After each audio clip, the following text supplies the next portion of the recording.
Assalamualaikum warahmatullahi wabarakatuh. Perkenalkan, nama saya Dwi Wahyu Priyotito dengan NIM 211030-487 dari kelas D Hukum Ketenagakerjaan. Di sini saya akan memaparkan materi mengenai K3, Keselamatan dan Kesehatan Kerja. Tugas ini guna memenuhi ujian akhir semester dari mata kuliah Hukum Ketenagakerjaan. Baik, dimulai dari sejarah adanya K3. Sejarah adanya K3 dimulai dari pada abad 19, di mana dipergunakannya mesin uap yang membantu para pekerja dalam menyelesaikan pekerjaan. Pada saat itu ialah produksi dari gula. Mesin uap tersebut dikendalikan oleh para pekerja, yang dimana diatur penggunaan mekanismenya, penggunaan teknisinya bagaimana, serta keselamatan dari penggunaan mesin uap tersebut. Hingga pada akhirnya pemerintah Belanda melalui Stadbals nomor 409 pada tahun 1930 mulai membuat regulasi mengenai keselamatan dan kesehatan para pekerja.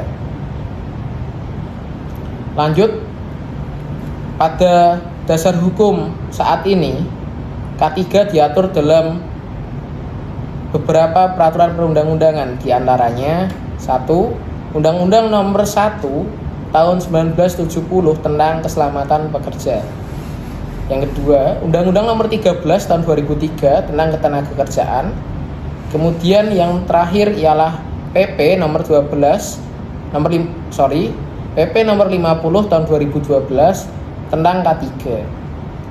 Masuk ke definisi dari K3 ialah menurut PP 50 tahun 2012 pasal 1 ayat 2. Keselamatan dan kesehatan kerja yang selanjutnya disingkat K3 adalah segala kegiatan untuk menjamin dan melindungi keselamatan dan kesehatan tenaga kerja melalui upaya pencegahan kecelakaan kerja dan penyakit akibat kerja.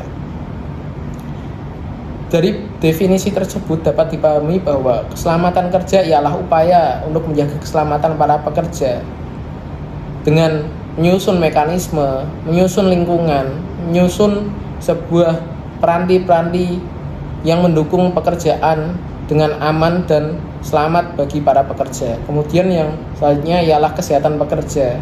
Kesehatan pekerja meliputi dari upaya preventif, kuratif, serta rehabilitatif untuk para pekerja. Kemudian selanjutnya ialah prinsip dalam keselamatan dan kesehatan kerja. Yang pertama ialah prinsip perlindungan terhadap pekerja.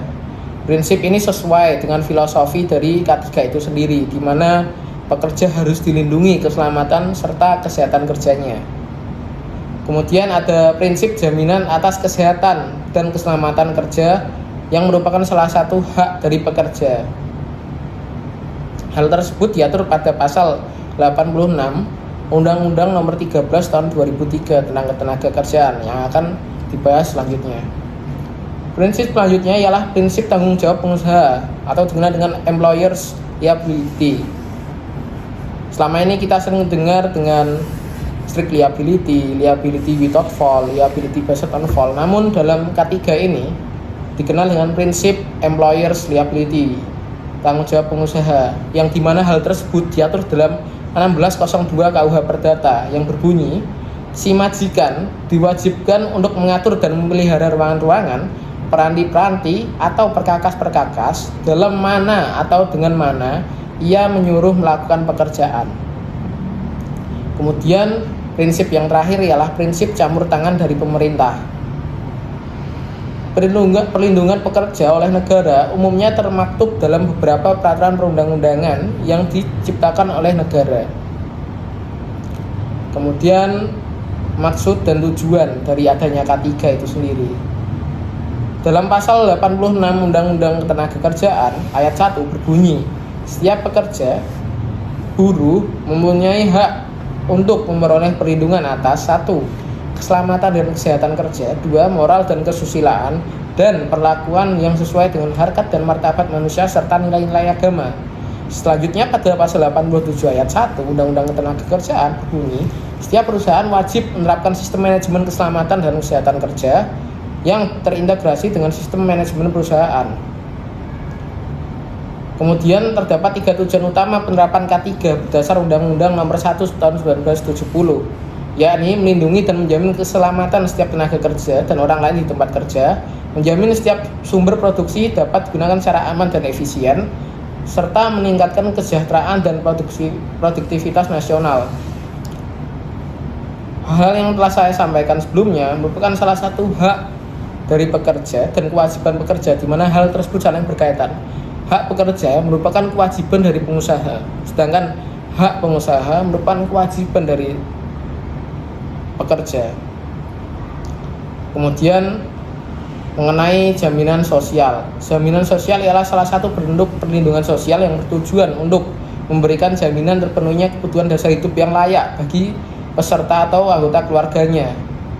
Berdasar pada pasal 18 Undang-Undang Nomor 40 Tahun 2004 yang telah diubah dengan UU Cipta Kerja, Jamsos meliputi jaminan kesehatan kerja, jaminan hari tua, jaminan pensiun, jaminan kematian, jaminan kehilangan pekerjaan. Mungkin itu yang hanya saya dapat sampaikan. Selamat bertemu di video selanjutnya. Terima kasih telah mendengarkan. Mohon maaf apabila terdapat banyak kesalahan. Sekian, wassalamualaikum warahmatullahi wabarakatuh.